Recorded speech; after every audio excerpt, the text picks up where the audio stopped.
मैं बायतू हूँ। मैं बायतू राजस्थान के बाड़मेर जिले में पड़ता हूँ। मैं बाड़मेर से 49 किलोमीटर दूर जोधपुर बाड़मेर NH 25 मार्ग पर बसा हुआ हूँ। आपको बता दूं कि मैं बाड़मेर जिले की एक तहसील भी हूँ और मैं 4 भागों में विभाजित हूँ। बायतू बोप जी, बायतू भीम जी, बायतू पंजी व बायतू चिमन जी। इनके अलावा और भी ग्राम पंचायत है मेरे अंदर।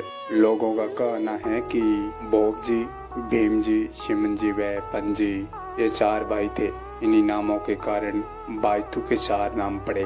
मेरे यानी बायतू शहर की भी बड़ी अनोखी कहानी है। मेरे को सरकार ने 2008 में विधानसभा का दर्जा दिया था।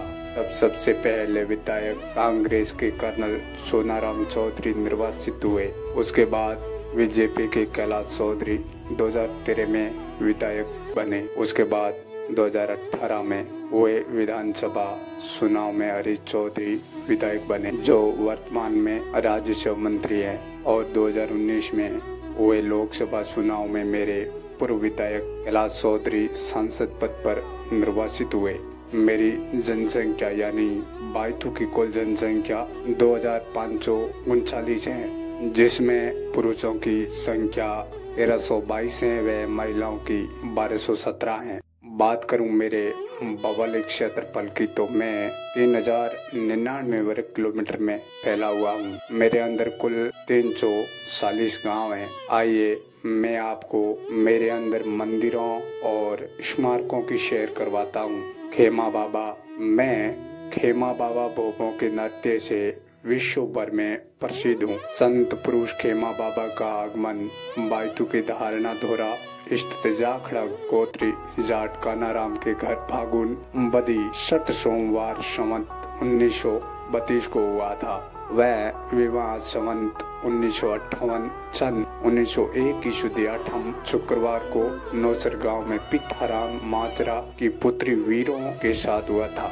अब चलते हैं खेमा बाबा मंदिर बायतू। बायतू एक प्रसिद्ध धार्मिक मंदिर जो बायतू में पड़ता है, जो खेमा बाबा के नाम से प्रसिद्ध है। यहाँ पर जाट तथा अन्य जातियों के लोग धोख लगाने आते हैं तथा आराधना करते हैं। यहाँ पर सर्प पीड़ित व्यक्ति को लाने से लाभ मिलता है। यहाँ पर भादवा में भयंकर मेला लगता है। यहाँ पर हजारों की संख्या में भक्तगण आते हैं। ये मेला भादवा सुदी 8 शाम को वह 9वीं के दिन भर चलता रहता है। आपको बता दूं कि मेरे यहाँ पर इस मेले में 8 के शाम 8 बजे शुरू होकर 9वीं के दिन 11 बजे तक बोपे घूमते हैं, जो कि आपको नृत्य के रूप में दिखेंगे, जो लोहे की सांकल व ताजनों के साथ में घूमते हैं। कहते हैं कि इस बोपों को खेमा बाबा की छाया आई हुई होती है। यदि कोई पास में बैठा आदमी ये सोच ले कि ये कितने अच्छे घूम रहे हैं, यदि मैं भी घूमूं तो कितना अच्छा दिखता, तो उस आदमी के अंदर भी खेमा बाबा की छाया आ जाती है और घूमने लग जाते हैं।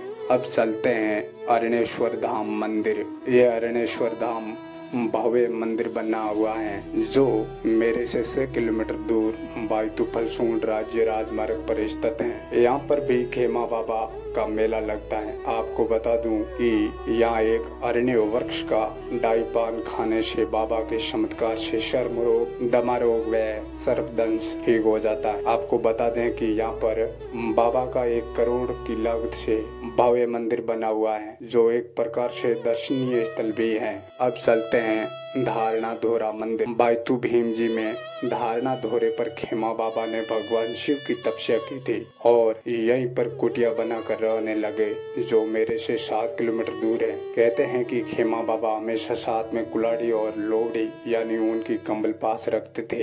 एक बार खेमा बाबा जसनाथ सिद्धों का शब्द गायन सुनकर खेमा बाबा भी वहाँ चले गए। वहाँ पर परमहंस मंडली के साधु रामनाथ जी महाराज विराजमान थे, जिसको वेदांत वह पिंगल शास्त्र का अच्छा ज्ञान था। वहाँ पर अग्नि नृत्य भी हुआ। तब रामनाथ जी ने कहा खेमा बाबा को, खेमा राम जी अब आप भी कुछ सिद्धियाँ दिखाओ। कहते हैं उस समय खेमा बाबा ने जचनाथी जागरण की धुनी को अपनी लोबड़ी यानी कंबल में समेट लिया, जो आग थी। तब रामनाथ जी ने कहा क्या खेमा सिद्ध हो गया? खेमा बाबा ने कहा गुरुजी, आपका उतोषित हूँ। उस समय रामनाथ जी महाराज ने आशीर्वाद दे दिया, वाह खेमाराम, आज के बाद तुम खेमाराम नहीं बल्कि खेमसिद्ध के नाम से जाने जाओगे। उस दिन से खेमसिद्ध नाम पड़ा। आइए मैं आपको बता देता हूँ सिद्ध श्री खेमा बाबा के चमत्कार। खेमा बाबा ने लाला राम जी जाने की मरी हुई गाय की बछड़ी जिंदा किया। गीगाई से गोगा जी की मूर्ति लाकर बायतू में स्थापित की। इसे वार आ गई, वार को अंधा कर दिया। माफी मांगने पर ठीक कर दिया गया। अरण्य का पान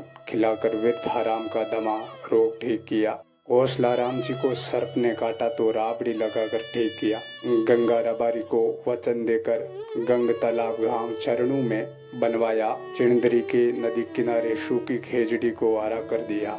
आइए अब चलते हैं पुराना गांव बायतू। पुराना गांव बायतू जो तहसील के सवा रोड पर स्थित है। पुराना गांव बायतू में श्रीनाथ जी की हवेली के नाम से प्रसिद्ध भगवान श्री कृष्ण का मंदिर है। बाटाडू का कुआं जो मेरे से 27 किलोमीटर दूर है, जहाँ विश्व प्रसिद्ध संगमरमर से बना हुआ है, जिसका पूरे इतिहास का वीडियो आपको नीचे दी गई लिंक में मिल जाएगा, आप देख सकते हैं। आप मेरी भूमि पर आकर ऐसा महसूस करेंगे कि मानो राजस्थान की संस्कृति लोक कला ने चारों ओर से आपको घेर लिया है। मेरे यहाँ आपको स्त्रियों के सर पर सजाए घड़ों की लाइनें, ऊँटों के झुंड, सर पर सजी लोगों की पगड़ियों, भेड़ों के झुंड, रेतीले टीलों को देखकर आप मोहित हो जाएंगे। मेरे यहाँ मुख्य रूप से बोली जाने वाली भाषा मारवाड़ी है और हिंदी भी बोली जाती है। मेरे प्यारे भाइयों और बहनों, यदि आप भी मेरे इस दौरा की धरती घूमने आ रहे हो तो मेरे यहाँ अवश्य पधारें और मेरे खेमसिद्ध बाबा का आशीर्वाद जरूर लें। मेरे यहाँ पहुँचने के लिए आप ट्रेन व बस की सहायता ले सकते हैं और आराम से आ सकते हो। मैं आपका बायतू आपके इंतजार में रहूंगा। धन्यवाद।